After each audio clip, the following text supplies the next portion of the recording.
Zainuddin BA साहब और मंच पे तशरीफ फरमा मेरे अपने सरपरस्त नसीम खान साहब,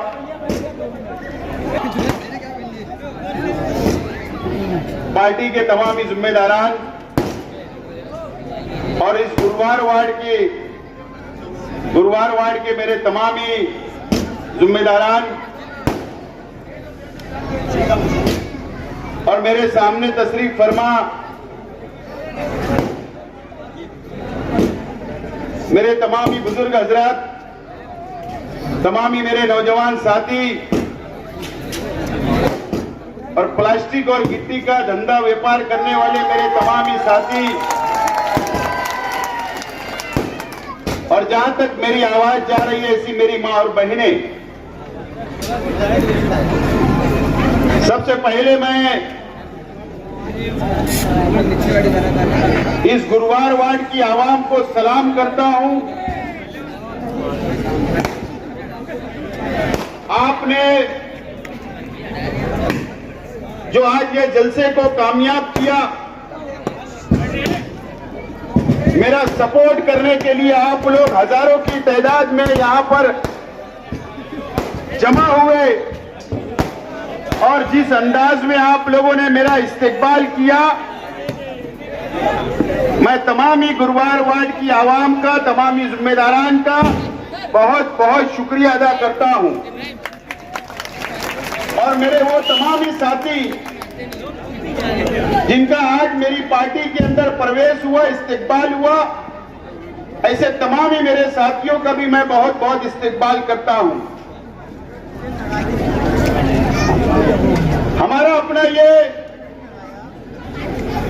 दूसरा इलेक्शनी जलसा है। पहला इलेक्शनी जलसा हम लोगों ने खयाबान निसार चौक पर लिया और दूसरा इलेक्शनी जलसा आज हम लोग कर रहे हैं आपके अपने इलाके के अंदर। लाइव चला रही है। मालेगांव शहर की आवाम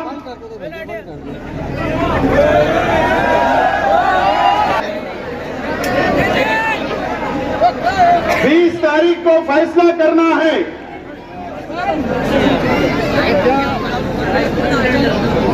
कि आइंदा 5 साल के लिए इस शहर का एमएलए कौन होगा।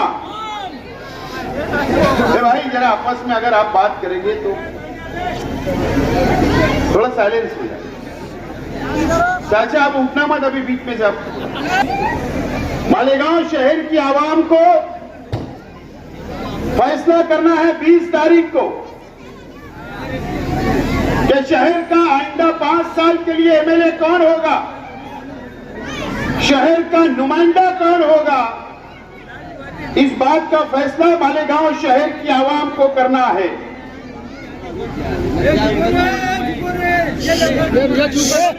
हमारे अपने जो मुखालिफ हैं, मैं उनकी बातों को सुन रहा हूं, समझ रहा हूं और शहर भी समझ रहा है और अपनी आंखों से देख रहा है।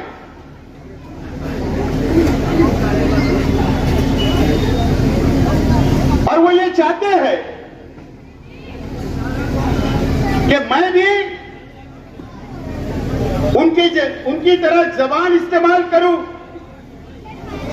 मैं भी रास्ते से भटक कर तकरीर करूं। ये अपनी उन लोगों की ये दिली ख्वाहिश है। मुफ्ती इस्माइल साहब ने तो झूठ की दुकान खोल कर रखी है।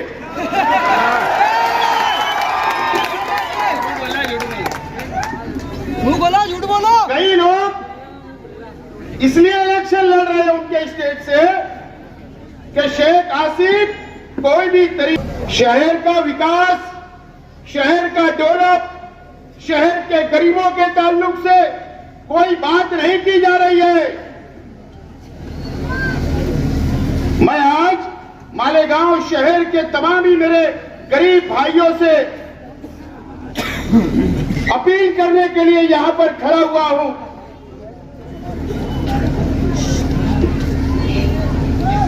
क्या आप लोगों के लिए इलेक्शन बहुत अहमियत का है? आप लोगों के लिए शेख रशीद साहब ने अपनी जिंदगी भर, अपनी सियासी और समाजी जिंदगी में हमेशा आप लोगों को लेकर चला, आप लोगों का ख्याल रखा, आप लोगों के साथ रहे, आप लोगों के दुख और सुख में शेख रशीद साहब हमेशा साथ देते रहे। शेख रशीद साहब के इंतकाल के बाद कई लोगों ने प्लानिंग शुरू कर दी थी। कई लोग ये समझने लगे थे कि अब शेख रशीद साहब इस दुनिया में नहीं है और एक कांटा शेख रशीद परिवार का है, वो शेख आसिफ है और इसको रास्ते से हटाना जरूरी है। ऐसी प्लान कई लोगों ने कर चुका था। शेख आसिफ को भी उन लोगों ने समझा ही नहीं था और शेख आसिफ को समझने के लिए अभी आप लोगों को बहुत देर लगेगी, बहुत देर लगेगी। और मुझे समझने की कोशिश भी मत करना। क्या बात है? मुझे कोई लोग समझने की कोशिश भी मत करना।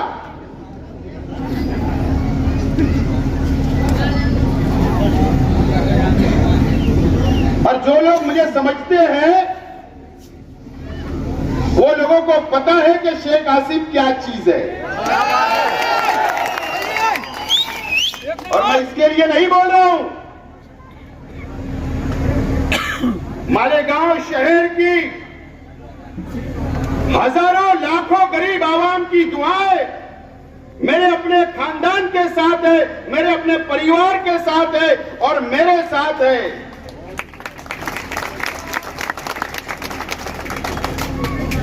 आप लोगों की दुआएं हैं और ये इलेक्शन आप लोगों को साबित करना है कि आइंदा 5 साल के लिए एमएलए कौन होगा। आप लोगों को फैसला करना है। मैं देख रहा हूं कई दिन से कि आज के एमएलए साहब को विकास के ऊपर, डेवलप के ऊपर तुमने 5 साल क्या किया, उस नाम पर वोट मांगना चाहिए था।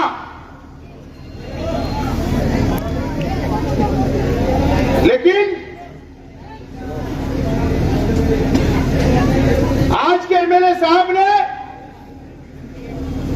पहले क्या कहा, दर्स कुरान के अंदर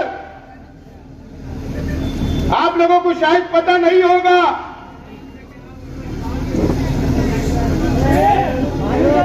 जामा मस्जिद से दर्स कुरान खत्म हुआ, किसी ने उनसे सवाल किया तो आज के एमएलए साहब मस्जिद के अंदर बैठकर शेख रशीद साहब के ताल्लुक से, जो आज इस दुनिया में नहीं है, बोले शेख रशीद फटी कमीज पहनकर पिरखोड़ से आया था। ये मुफ्ती इस्माइल साहब ने जामा मस्जिद से कहा, नानी का दूध याद दिला देंगे, यह कहा आपने। आपने यह कहा कि शेख आसिफ को मैं गोली मार सकता हूं, मेरा निशाना बहुत अच्छा है। दम लगता है, दम। आपने मुझको यतीम कहा। मैंने इसका जवाब दिया था कि हां मैं यतीम हूं, हां मेरे वालिद नहीं है दुनिया में, हां मेरी वालिदा नहीं है दुनिया में। आप एक कुर्सी के लिए, एक एमएलए की चेयर हासिल करने के लिए वालिद मेरे इंतकाल कर गए, आप उनके ताल्लुक से इस तरीके की बात जामा मस्जिद में करते हो। मैं आज आप लोगों से सवाल करना चाहता हूं, मैं बहुत छोटा इंसान हूं, मुझे बहुत ज्यादा नहीं समझता, लेकिन आज भी मेरे जहन में बात घूमती है कि इंसाफ कब मिलेगा मेरे परिवार को, कब इंसाफ मिलेगा। जामा मस्जिद के मिंबर से, जामा मस्जिद के अंदर बैठकर मेरे वालिद के ताल्लुक से ऐसी बातें की गई। मैंने इससे पहले भी कहा था, जामा मस्जिद के ट्रस्टियन से मैंने उनको फोन करके कहा, सिया हकीम साहब से आज नाम बोल रहा हूं, वो ट्रस्ट है जामा मस्जिद के, मैंने कहा कि मेरे परिवार के ताल्लुक से, मेरे वालिद के ताल्लुक से बोला गया। क्या आपने कार्रवाई की? बताइए शहर की आवाम को। क्या ये बोल दिए कि शेख रशीद परिवार मुसलमान नहीं है? कम से कम ये बोल दो। आज तक इसके ऊपर जवाब नहीं आया। एक आदमी को पूरी छूट दी जाएगी किसी की भी जातियात पर बोलने के लिए। क्या ये बोल दो कि हम मुफ्ती इस्माइल साहब को हम कभी कुछ नहीं बोलेंगे, उनको इजाजत है। कब हमको इंसाफ मिलेगा? एक कुर्सी के लिए आप एक आदमी की सपोर्ट करते हो, एक एमएलए की चेयर के लिए इस तरीके की हरकत ये शहर के अंदर बंद होना चाहिए। मैं आज भी सवाल करता हूं जामा मस्जिद के ट्रस्टियन से कि कब हमको इंसाफ मिलेगा, कब जवाब मिलेगा। ये शहर इस बात का इंतजार करेगा, आपको इंतजार करना पड़ेगा, और मैं उम्मीद करूंगा कि इलेक्शन तक हमको जवाब मिलेगा इस शहर की आवाम को। मैं उम्मीद करूंगा कि जवाब मिलेगा। एक कुर्सी के लिए आप मस्जिद का सहारा लो, एक मस्जिद के लिए आप जमीयतुल उलमा का सहारा लो। क्या हुआ फतेह मैदान पर? क्या हुआ फतेह मैदान पर? जमीयतुल उलमा का जलसा था, ठीक है, आपका अपना हक है अपनी बात रखने का, मुझे कुछ नहीं बोलना है, लेकिन वहां पर मालिक बकरा साहब ने, मैं उनकी बहुत इज्जत करता हूं और करूंगा, बुजुर्ग है। जमीयतुल उलमा पूरे हिंदुस्तान की एक दीनी तंजीम है, हमको उनके ऊपर पूरा भरोसा है, विश्वास है। जमीयतुल उलमा के मेंबर हर इंसान बनता है, हर मुसलमान बनता है, हर इंसान उनकी मदद करता है। जब तुम रिलीफ लेके जाते हो, उस जमीयतुल उलमा के स्टेट से मालिक सेठ बकरा ने क्या कहा कि शेख आसिफ के खिलाफ इतनी ओढ़ दो कि शेख आसिफ बह जाए। 1 लाख बोले जमीयतुल उलमा के मेंबर है, सब लोग वोट उसके खिलाफ दो। जमीयतुल उलमा, पहले आप मालेगांव शहर के जमीयत के जिम्मेदारान से भी मेरी रिक्वेस्ट है, गुजारिश है कि आप ये बोल दो कि ये प्राइवेट कंपनी है हमारी 4-5 में।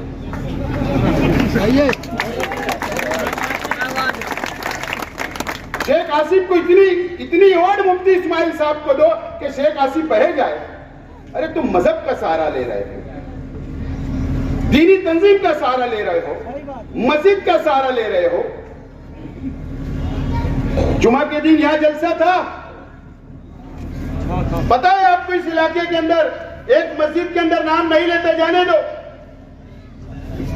शहर के एमएलए साहब के फर्जंदों ने बयान किया, बयान देखो, जलसा यहां और मस्जिद भी यहीं, मस्जिद में बयान हो रहा है अच्छाई और बुराई का।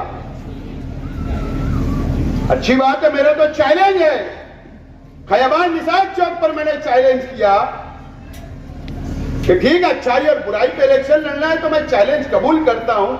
आप सिर्फ स्टेट से ऐलान कर दो कि हाँ शेख आसिफ तेरा चैलेंज कबूल है, बोल दो। आज तक जवाब नहीं आ रहा।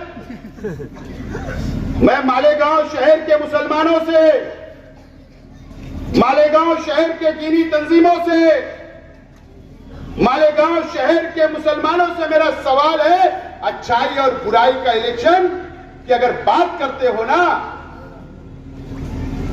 आज के एमएलए साहब, जिस वक्त तुमने तीसरा महाज बनाया था,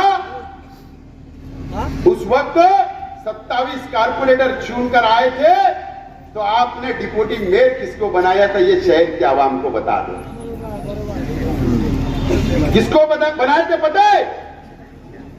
स्टेज लगता था मुफ्ती इस्माइल साहब का तीसरे मास का, दुआएं होती थी, अच्छी बात है, दुआ होना चाहिए, लेकिन जब आप लोगों ने वोट दे दिया, 27 सीट चुनकर आ गई, तो उन्होंने डिप्टी मेयर किसको बनाया था पता है? राधिका बियर बार के मालिक, रामराज के बियर बार के मालिक नरेंद्र सोनोने को उन्होंने डिप्टी मेयर बनाया था, डिप्टी मेयर। क्यों? मुफ्ती इस्माइल साहब, आपको कोई साफ सुथरा इंसान मुसलमान नजर नहीं आया? क्यों मुफ्ती इस्माइल साहब, आपको कोई पढ़ा लिखा टीचर नजर नहीं आया? आपको कोई बुनकर नजर नहीं आया? आपने एक शराब बेचने वाले को डिप्टी मेयर बनाया और इन मुसलमानों की वोटों से बनाया था। तुम अच्छाई और बुराई की बात करोगे? आपने कॉर्पोरेशन की कारपोरेटरशिप किसको दी थी? यही मुसलमानों ने वोट दिया था आपको। आपने उसी वक्त ज्योति दीपक भोसले, जो पंचशील बियर बार का मालिक है, पंचशील बियर बार जो छावनी पुलिस स्टेशन के सामने है, आपने शराब बेचने वाले की बीवी को मुसलमानों की वोट से आपने कॉर्पोरेशन का मेंबर बनाया। ये कोई बुनकर नजर नहीं आया? कोई आलिम हाफिज नजर नहीं आया? कोई आपके दीनी तंजीम का जिम्मेदार नजर नहीं आया? आप अच्छाई और बुराई की बात करोगे? जब 20 कारपोरेटर आपके चुन कर आए 2017 में, तो आपने एक बोरसे नाम के आदमी को कॉर्पोरेशन का मेंबर बनाया, और इसके लिए बनाया कि मुसलमान आपको पैसा देने वाला नहीं था, आपको पैसा चाहिए था। आप अच्छाई और बुराई की बात करोगे? आप कौम की बात करोगे? आपको कोई हक नहीं है। और जो लोग मेरे परिवार पर और मुझ पर इल्जाम लगा रहे हैं ना, मैं आज बहुत सीधा और साफ सुथरा इलेक्शन लड़ने के मूड में हूं। मैं तो कसम खुदा की बोलता हूं दोस्तों, शेख आसिफ कभी झूठ नहीं बोलता। इन्होंने ऐलान कर देना सिर्फ कि ठीक है शेख आसिफ, तेरा चैलेंज कबूल है अच्छाई और बुराई के ऊपर। सिर्फ मैं मीडिया वाले आप लोगों से भी बोलना चाहता हूं, जहां उनसे सवाल पूछो और उनका चैलेंज मेरे को कबूल है और उन्होंने मेरा चैलेंज कबूल करना, जहां वो बोलेंगे वहां स्टेज लगाऊंगा और पूरा शहर जमा होना और फैसला तुम लोग कर लेना अच्छाई और बुराई के। तैयार हूं, मैं तैयार हूं। कई लोगों तो मुंह भी नहीं बता पाएंगे शहर की आवाम। इतनी सेक्सी सेक्सी बातें करते हो ना भाई, मटेरियल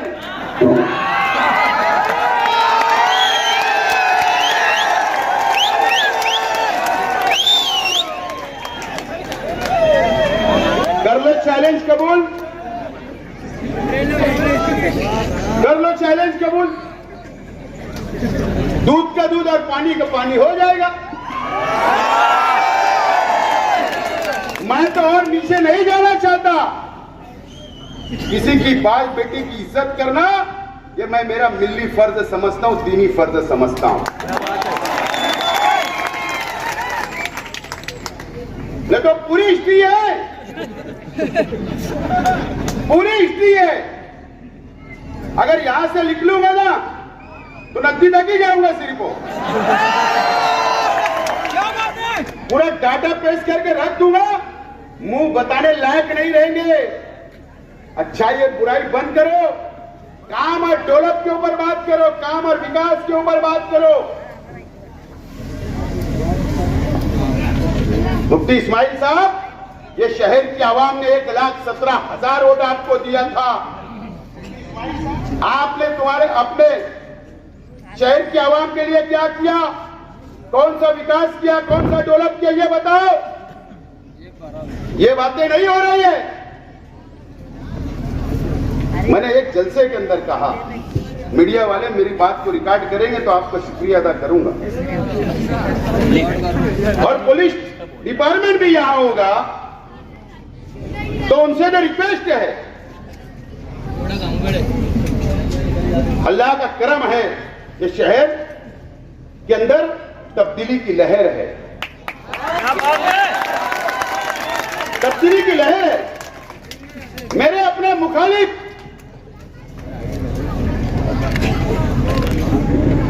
कुछ ना कुछ पाखंड कर सकते हैं। मैं बार बार बोलूंगा कि आज के एमएलए, फिर मैं बोल रहा हूं पुलिस डिपार्टमेंट से उनको सिक्योरिटी दो, उनका नॉमिनेशन हो गया, उनके पीछे कैमरा लगाओ, मेरे पीछे भी कैमरा लगाओ, मेरे परिवार के लोगों के ऊपर भी कैमरा लगाओ। ये ऐसी हरकत कर सकते हैं कि शेख आसिफ के लोगों ने, शेख आसिफ के वर्करों ने मेरा पैजामा खींचा, मेरा कुर्ता खींचा, मुझे कालिक मारा, मुझे गोबर मारा, मेरे ऊपर हाथ उठाया, मेरी बदतमीजी की। इस तरीके का पाखंड कर सकते हैं और मीडिया वालों को बुलाकर झूठी कंप्लेंट दी जा सकती है और मेरा इलेक्शन खराब करने की कोशिश की जा सकती है और आपस में लड़ाने का काम इस शहर के अंदर किया जा सकता है आवाम को। इसलिए मैं पुलिस डिपार्टमेंट से गुजारिश करता हूं, अपील करता हूं, इलेक्शन ऑफिसर से अपील करता हूं कि वो उम्मीदवार है मेरे मोतबर, उनको भी कैमरा दो, मुझे भी कैमरा दो, लेकिन ये झूठा और ये पाखंड करने वाले हैं, ये नॉन मालेगांव शहर की आवाम भी करे। मुझे आज उनके खास आदमी ने कहा आके बेचारे, मैं उसका शुक्रिया अदा करता हूं कि ऐसी प्लानिंग हो रही है।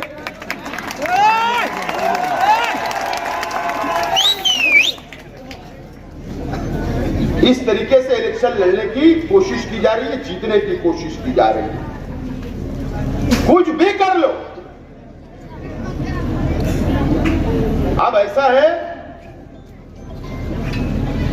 कि यहां पर कल एक जलसा हुआ मेरे भाई का। अब मुझे बताओ, मुझे आप लोग बताओ तो, मैं 5 साल एमएलए था क्या? मेरे भाई ने उसके स्टेज के ऊपर अरे शर्ट उतार के नाचा।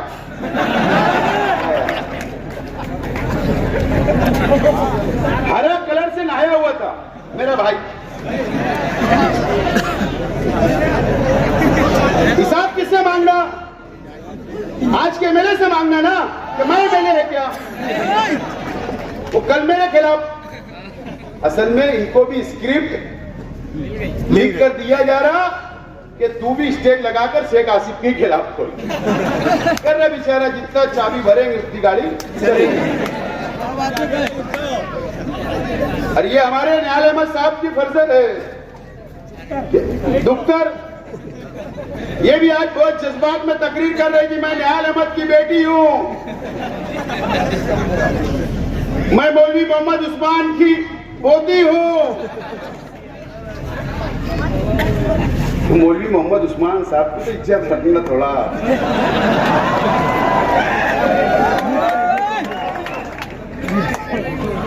नाम मौलाना का तो थोड़ा उनका भी याद रखना होगा। लेकिन ये लोग शहर के लिए घातक लोग हैं। ये दोनों मियां बीवी की जोड़ी है ना, ये शहर के लिए घातक है। ये कहीं भी तोड़ी कर लेते। इन लोगों को रोकना जरूरी है। इनको रोको। इनको अगर नहीं रोकेंगे तो जैसे मुफ्ती इस्माइल साहब ने 5 साल ये शहर को बर्बाद किया, ये लोग भी ये शहर को बर्बाद कर देंगे।